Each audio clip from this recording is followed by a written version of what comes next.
संजयपुर गांव की वह हवेली आज रोशनी से नहाई हुई थी। गानों की गूंज और ठहाकों के बीच राजेश के इकलौते बेटे अर्जुन का 18वां जन्मदिन मनाया जा रहा था। अर्जुन अब बद्दा हो गया था और उसके माता पिता राजेश और मीरा की खुशी का ठिकाना न था। राजेश ने अर्जुन को एक सोने की चेन तोहफे में दी थी। अर्जुन अपने दोस्तों के साथ बाहर पार्टी करने जाना चाहता था। मीरा का दिल किसी अनहोनी की आशंका से बैठा जा रहा था, पर राजेश के कहने पर उसने अर्जुन को जाने दिया। जैसे ही अर्जुन हवेली के गेट से बाहर निकला, अंधेरे से एक वैन निकली। इससे पहले कि अर्जुन कुछ समझ पाता, 3 नकाबपोश बदमाशों विक्रम, रोहित और करण ने उसे खींचकर वैन में डाल लिया। मीरा की चीख सुनकर राजेश बाहर भागा, पर वैन धूल उड़ाती हुई रात के सन्नाटे में गायब हो चुकी थी। राजेश ने तुरंत पुलिस को फोन किया। इंस्पेक्टर सूरज सिंह अपनी टीम के साथ उन किडनैपर्स के पीछे लग गए। वैन के अंदर अर्जुन डरा हुआ था। किडनैपर्स पुलिस से बचने के लिए जंगल के उस पुराने रास्ते पर मुद्दा गए जहां कोई नहीं जाता था। अचानक मौसम ने करवट ली। आसमान से ऐसी भयंकर बारिश हुई कि कुछ भी दिखाई देना बंद हो गया। रास्ता भटक कर वे एक ऐसे खंडहर नुमा ढांचे के सामने रुके जो एक प्राचीन मंदिर था। यह मंदिर पिछले 18 सालों से बंद था और गांव वाले इसे श्रापित या रहस्यमयी मानते थे। पुलिस की सायरन करीब आते देख तीनों बदमाश अर्जुन को घसीटते हुए मंदिर के भारी दरवाजों के अंदर घुस गए। जैसे ही वे मंदिर के मुख्य हॉल में पहुंचे, वहां रखी एक आधी टूटी नाग देवता की मूर्ति नीली रोशनी से चमक उठी। पूरी जगह एक अलौकिक शक्ति से भर गई। एक विशाल नाग की परछाई हवा में उभरी।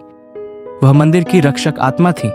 नाग देवता की गूंजती आवाज आई, जो चुराता है प्रकाश को वही दे सकता है अंधकार को रोशनी। बताओ इस मंदिर का वो गुप्त नाम क्या है? सब सन्न थे, लेकिन अर्जुन की आंखों के सामने धुंधले दृश्य तैरने लगे और उसके मुंह से अनजाने में निकला, अमृत कुंड। उत्तर सही था। मंदिर का एक गुप्त दरवाजा अपने आप खुल गया। अंदर जाते समय रोहित ने अर्जुन के गले से सोने की चेन छीनने की कोशिश की, जिससे धक्का मुक्की हुई और अर्जुन के सिर पर गहरी चोट लग गई। लेकिन जैसे ही वे अगले कक्ष में पहुंचे, अर्जुन की चोट खुद ब खुद भरने लगी, जबकि बदमाशों की खरोंचें भी ठीक नहीं हो रही थीं। वहां की दीवारों पर अजीब नक्काशियां थीं। एक राजा अपने बेटे का बलिदान दे रहा है, एक पुजारी खजाना चुरा रहा है। अर्जुन को यह सब जाना पहचाना लग रहा था। नाग देवता फिर प्रकट हुए और दूसरी पहेली पूछी, जिसका यहां जन्म हुआ उसकी नाभि पर क्या निशान है? पहेली सुनते ही अर्जुन के सिर में तेज दर्द हुआ। उसे बचपन के वो सपने याद आने लगे जो उसे हमेशा सताते थे। उसने अपनी कमीज उठाई। वहां नाभि के ठीक ऊपर एक नाग के फन जैसा निशान था। नाग देवता ने गरज कर कहा, तुम्हारा जन्म यहीं इसी पवित्र वेदी के पास हुआ था। 18 साल पहले तुम्हें यहां आना ही था, इसलिए हमने तुम्हें बुलाया। वे खजाने के कक्ष में पहुंचे जहां हीरे जवाहरात का ढेर था। नाग देवता ने कहा, खजाना उसी का होगा जो अपने जीवन का सबसे बड़ा सच बोलेगा। एक जादुई शक्ति के प्रभाव में आकर रोहित और कर्ण ने अपनी गद्दारी कबूल की, लेकिन सबसे बड़ा धमाका तब हुआ जब विक्रम फूट फूट कर रोने लगा। उसने कहा, मैं ही तेरा असली पिता हूं अर्जुन। गरीबी के कारण 18 साल पहले मैंने अपने नवजात बेटे को राजेश को बेच दिया था। आज फिर फिरौती के लालच में मैंने तुझे उठाया। अर्जुन सन्न रह गया। उसके पैरों तले जमीन खिसक गई।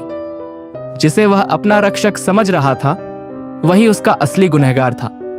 नाग देवता ने उन तीनों को श्राप दिया कि उनकी जीभ अब कभी झूठ नहीं बोल पाएगी। इसी बीच इंस्पेक्टर सूरज सिंह और अर्जुन के माता पिता मंदिर का दरवाजा तोड़ ढकर अंदर पहुंचे।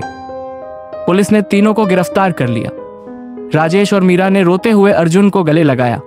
नाग देवता की आवाज आई, अर्जुन, ये खजाना तुम्हारा है। इसका उपयोग जगत कल्याण के लिए करो। चमत्कारिक रूप से खजाना मंदिर के बाहर आ गया। अर्जुन ने उस धन से गांव में स्कूल, अस्पताल बनवाए और उस प्राचीन मंदिर का जीर्णोद्धार करवाया। 18 साल का वह रहस्य सुलझ चुका था और बुराई पर अच्छाई की जीत हुई थी। दोस्तों, इस कहानी को अंत तक देखने के लिए आपका दिल से धन्यवाद। अगर आपके पास भी कोई रोचक या प्रेरणादायक कहानी है तो हमें जरूर भेजें, हम उसे दुनिया तक पहुंचाने का प्रयास करेंगे। और ऐसी ही दिलचस्प कहानियां देखने के लिए कमेंट करना न भूलें। जुड़े रहिए, अगली कहानी में फिर मुलाकात होगी। धन्यवाद।